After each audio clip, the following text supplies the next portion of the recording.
Hi there, welcome to Word on Wednesday.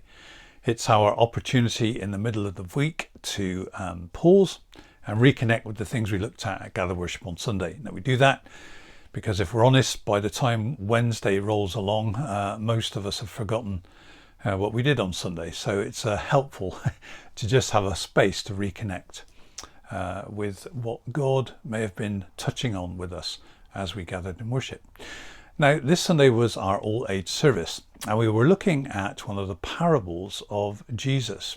Our Sunday club have been looking at the parables of Jesus, the way he communicated, the way he taught through stories, stories that were rich with truth and meaning.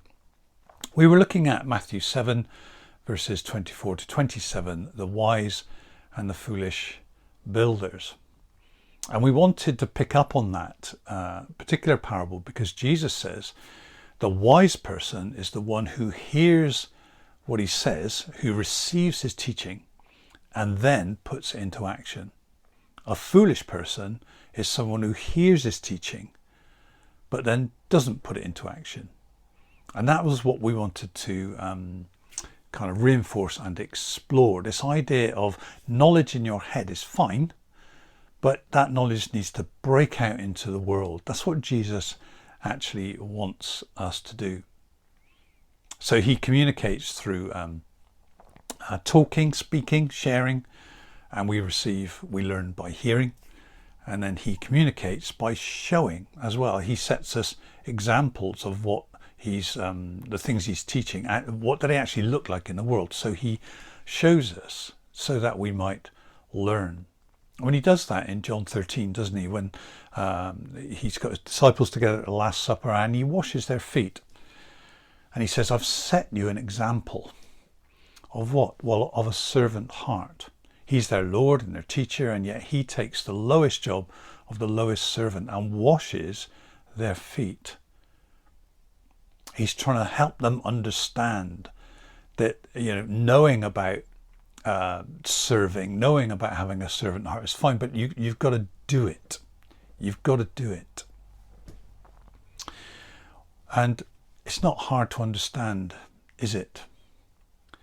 You've got to do it. I mean, if you saw someone collapsed in the street and those around were saying, does anybody know CPR? And you said, oh, I know CPR. I went on a course. It's all there in my head. But then wandered off and got a coffee somewhere. That's no good to anybody, is it? You're going to need to put that knowledge into action if there's going to be benefit in the world. And there's another side to that as well, and it's what Jesus kind of talks about when again in John 13, when he talks about loving one another as he has loved us. So he shows us what real love is like, that sacrificial pouring out of ourselves for other people. And he says, you'll be blessed if you do it. Now that you know it, you'll be blessed if you do it. It's how we learn the truth of something, isn't it? By actually putting it into practice.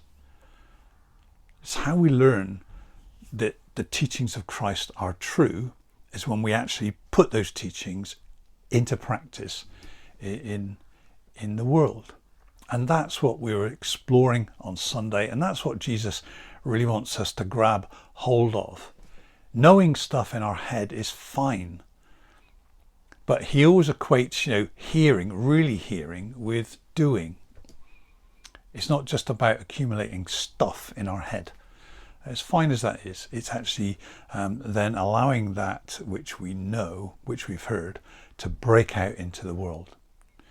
And Jesus says, you'll be blessed if you do these things. Now that you know it, you'll be blessed if you do it.